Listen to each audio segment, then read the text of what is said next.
Mutiara yang selama ini selalu memendam rasa curiga terhadap Firman akhirnya dihadapkan pada kenyataan mengejutkan. Saat sedang berjalan sendirian di luar rumah, pikirannya penuh dengan rencana bagaimana bisa menghubungi Kenzo tanpa sepengetahuan Firman. Namun langkahnya terhenti ketika matanya menangkap sosok seorang wanita di seberang jalan. Perempuan itu terlihat sedang berbicara dengan seseorang sambil tersenyum dan wajahnya terasa sangat familiar bagi Mutiara. Jantung Mutiara langsung berdegup kencang. Ingatannya melayang pada sebuah foto yang pernah ditunjukkan Firman kepadanya, foto seorang wanita yang ia klaim sebagai ibu kandung Mutiara. Selama ini Firman selalu mengatakan bahwa ibu Mutiara sudah meninggal sejak ia kecil, bahkan cerita itu terus diulang-ulang agar Mutiara perkaya sepenuhnya. Tapi sekarang di hadapannya wanita itu hidup, bernapas, dan terlihat sehat. Kemiripannya begitu kuat dari bentuk wajah, tatapan mata, bahkan senyum hangat yang dulu sering ia bayangkan ketika memikirkan ibunya. Kebingungan bercampur perasaan haru membuat Mutiara nyaris tak mampu bergerak. Di satu sisi ia ingin berlari menghampiri wanita itu dan langsung bertanya kebenarannya. Namun di sisi lain, rasa takut terhadap Firman membuatnya ragu. Jika benar wanita itu adalah ibunya, berarti Firman selama ini telah membohonginya, memanipulasi hidupnya, dan mungkin sengaja menjauhkan Mutiara dari keluarganya yang asli. Kesadaran ini menjadi bukti paling kuat bahwa Mutiara bukan anak kandung Firman. Semua perlakuan jahatnya selama ini, termasuk niat untuk menjualnya, kini masuk akal. Ia bukan keluarga, melainkan hanya barang yang dianggap bisa dimanfaatkan.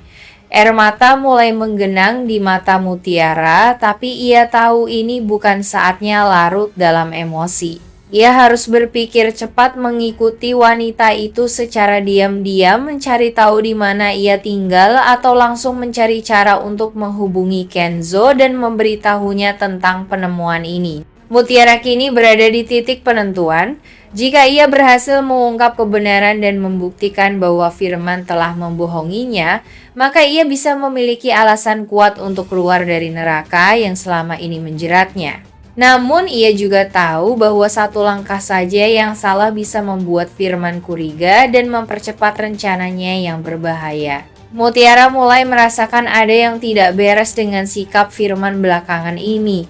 Ia memang sudah lama merasa tertekan tinggal di rumah itu, tapi kini perilaku Firman semakin aneh dan mencurigakan. Firman sering menerima telepon diam-diam, berbicara dengan nada pelan namun penuh tekanan, seolah tidak ingin Mutiara mendengar isi percakapannya. Setiap kali Mutiara bertanya, Firman hanya menjawab singkat atau malah mengalihkan pembicaraan. Di sisi lain, Kenzo yang selama ini diam-diam memperhatikan kondisi Mutiara juga mulai semakin curiga. Ia merasa ada sesuatu yang disembunyikan Firman, terlebih sejak mendengar kabar bahwa Mutiara jarang sekali keluar rumah dan selalu diawasi ketat.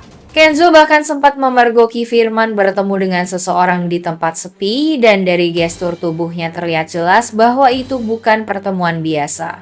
Mutiara pun mulai menghubungkan perilaku aneh Firman dengan firasat buruk yang ia rasakan.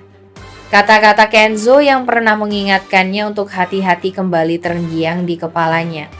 Rasa waspada itu semakin kuat, apalagi setelah ia tanpa sengaja menemukan beberapa hal yang menguatkan kecurigaannya, seperti foto ibunya yang ternyata berbeda dari cerita Firman, dan sikap Firman yang selalu berubah setiap kali Mutiara menanyakan soal masa lalunya. Kini Mutiara sadar ia tidak boleh tinggal diam. Kenzo mungkin adalah satu-satunya orang yang bisa ia percayai untuk membantunya keluar dari situasi berbahaya ini. Namun ia juga tahu bahwa Firman semakin sulit ditebak dan satu kesalahan kecil bisa membuat segalanya menjadi lebih buruk. Firman kini semakin menunjukkan sifat aslinya kepada Mutiara. Ia mulai berani memarahi Mutiara secara terang-terangan, bahkan di depan orang lain. Salah satu kejadian yang membuat Mutiara benar-benar tertekan adalah saat Rianti dan Kenzo datang ke rumah Firman untuk berterima kasih atas bantuan Mutiara. Sebelumnya Mutiara telah membantu Kenzo meyakinkan seorang klien penting yang nyaris membatalkan kerja sama sama dengan perusahaan milik Aditya. Usaha Mutiara itu jelas sangat berarti, bahkan Kenzo sampai ingin memberinya imbalan sebagai bentuk penghargaan.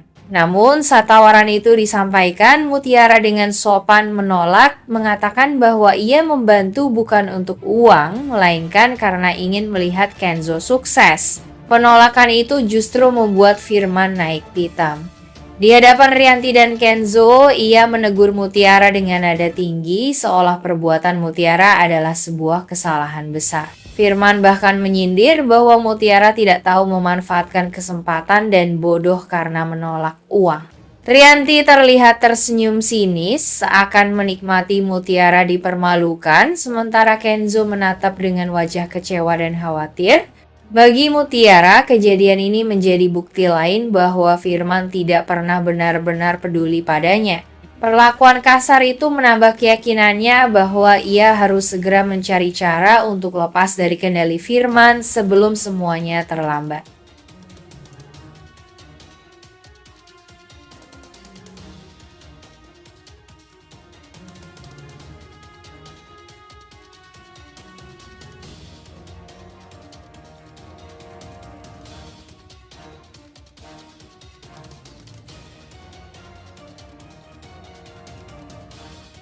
Bahkan ia pernah memergoki percakapan aneh di antara Mutiara dan Firman yang membuatnya semakin curiga. Jika Mutiara bisa menghubungi Kenzo tepat waktu, ia mungkin bisa menyelamatkannya sebelum Firman sempat melakukan apapun. Kenzo bukan hanya akan menjadi pelindung, tapi juga satu-satunya orang yang berani berhadapan langsung dengan Firman.